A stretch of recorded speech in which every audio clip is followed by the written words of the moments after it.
ഒന്ന് ആലോചിച്ചു നോക്കിയേ. രാവിലെ എഴുന്നേറ്റ് നല്ലൊരു ചായ കുടിക്കാമെന്ന് വെച്ച് ഗ്യാസ് ഓൺ ചെയ്യുമ്പോൾ അത് കാലി. നമ്മളിൽ പലർക്കും എപ്പോഴെങ്കിലുമൊക്കെ ഈയൊരവസ്ഥ വന്നിട്ടുണ്ടാകും, അല്ലേ? പക്ഷേ ഇപ്പെന്താ സംഭവമെന്നറിയോ? ഇന്ത്യയിലെ ലക്ഷക്കണക്കിന് ആളുകൾക്ക് ഇതൊരു സ്ഥിരം കാഴ്ചയായി മാറിക്കൊണ്ടിരിക്കുകയാണ്. അപ്പോ എന്തുകൊണ്ടാണ് പെട്ടെന്നിങ്ങനെ ഒരു പ്രതിസന്ധി? എന്തുകൊണ്ടാണ് നിങ്ങളുടെ ഗ്യാസ് സിലിണ്ടർ ബുക്ക് ചെയ്തിട്ട് വരാൻ ഇത്രയും താമസിക്കുന്നത്?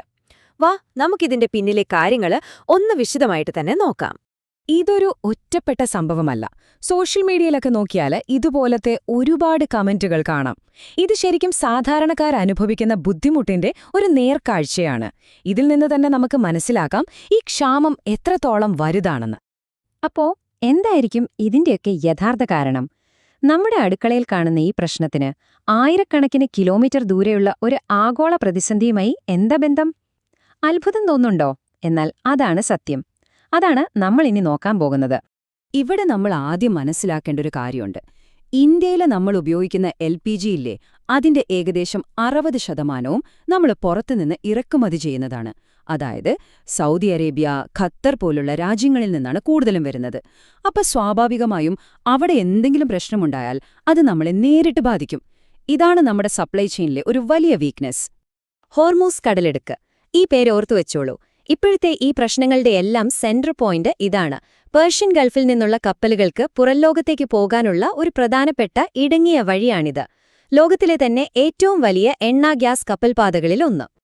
ഇനി കേട്ടോളൂ, ഏറ്റവും ഞെട്ടിക്കുന്ന കാര്യം ഇതാണ്. ഇന്ത്യയിലേക്ക് വരുന്ന LPGയുടെ ഏതാണ്ട് 90%, അതെ 90% കടന്നുപോകുന്നത് ഈ ഒരൊറ്റ വഴിയിലൂടെയാണ്. അപ്പോ പശ്ചിമേഷ്യയിലെ പ്രശ്നങ്ങൾ കാരണം ഈ വഴിയിൽ ഒരു തടസ്സമുണ്ടായാൽ എന്ത് സംഭവിക്കും? നമ്മുടെ സപ്ലൈ ചെയിൻ മുഴുവനായി താളം തെറ്റും. അതാണ് ഇപ്പോൾ സംഭവിച്ചിരിക്കുന്നത്. അപ്പോ ദൂരെ എവിടെയോ നടക്കുന്നൊരു പ്രശ്നം നമ്മുടെയൊക്കെ വീട്ടിലെ അടുക്കളയെ എങ്ങനെയാണ് ബാധിക്കുന്നതെന്ന് നോക്കിയാലോ? ഈ സപ്ലൈ ചെയിൻ മുറിഞ്ഞത് ശരിക്കും സാധാരണക്കാരെ പല രീതിയിലാണ് ബാധിച്ചിരിക്കുന്നത്.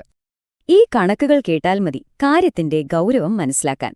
സാധാരണ ഒരു ദിവസം ഏകദേശം 55 ലക്ഷം സിലിണ്ടർ ബുക്കിംഗ് ആണ് നടക്കാറ്.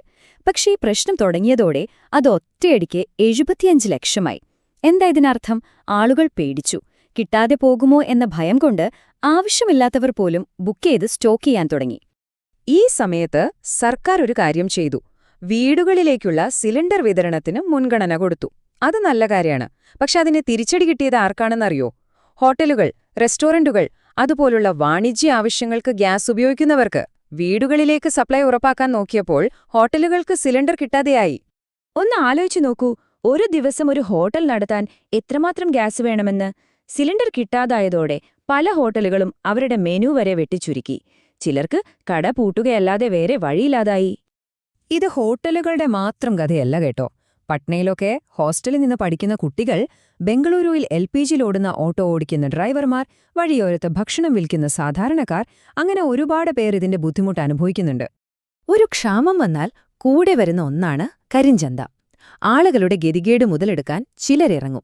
സാധാരണ വിലയുടെ ഇരട്ടിയിലധികവും കൊടുത്ത്, അതായത് 1200 രൂപയും അതിൽ കൂടുതലും കൊടുത്ത് സിലിണ്ടർ വാങ്ങേണ്ട അവസ്ഥ. ഇതൊരു നിയമവിരുദ്ധ മാർക്കറ്റ് തന്നെയായി വളർന്നു. ശരി, ഈ സാഹചര്യത്തിൽ സർക്കാർ എന്താണ് ചെയ്യുന്നത്? എന്താണ് അവരുടെ ഭാഗത്തുനിന്നുള്ള വിശദീകരണം? നമുക്കതൊന്ന് നോക്കാം. സർക്കാരിന്റെ ഭാഗത്തുനിന്ന് വരുന്ന വിശദീകരണം ഇതാണ്. ആരും പേടിക്കേണ്ട, രാജ്യത്ത് ആവശ്യത്തിനുള്ള സ്റ്റോക്കുണ്ട്.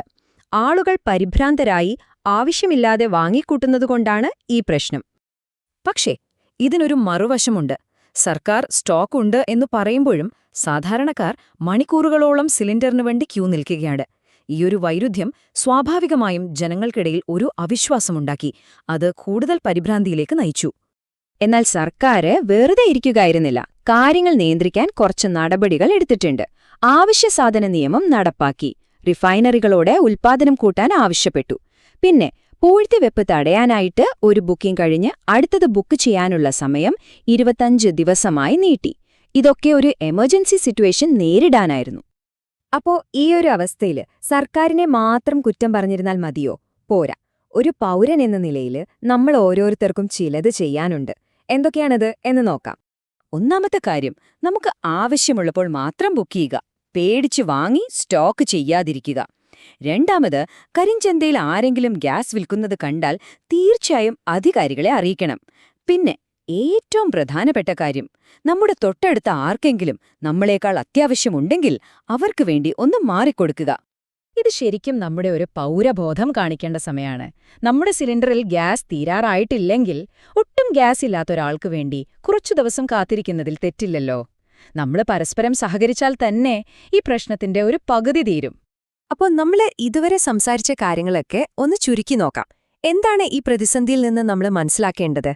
നോക്കൂ, ഈ LPG ക്ഷാമമെന്ന് പറയുന്നത് ഒരു സിമ്പിൾ പ്രശ്നമല്ല.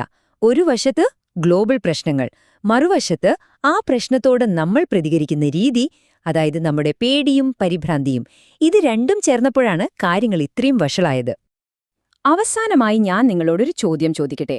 ഇതുപോലൊരു പ്രതിസന്ധി വരുമ്പോൾ യഥാർത്ഥ വില്ലൻ ആ ക്ഷാമം തന്നെയാണോ, അതോ അതിനോട് നമ്മൾ ഒരു സമൂഹമെന്ന നിലയിൽ പ്രതികരിക്കുന്ന രീതിയാണോ കാര്യങ്ങൾ കൂടുതൽ കുഴപ്പത്തിലാക്കുന്നത്? നിങ്ങളുടെ അനുഭവങ്ങളും അഭിപ്രായങ്ങളും എന്താണെന്ന് തീർച്ചയായും ഞങ്ങളെ അറിയിക്കുക.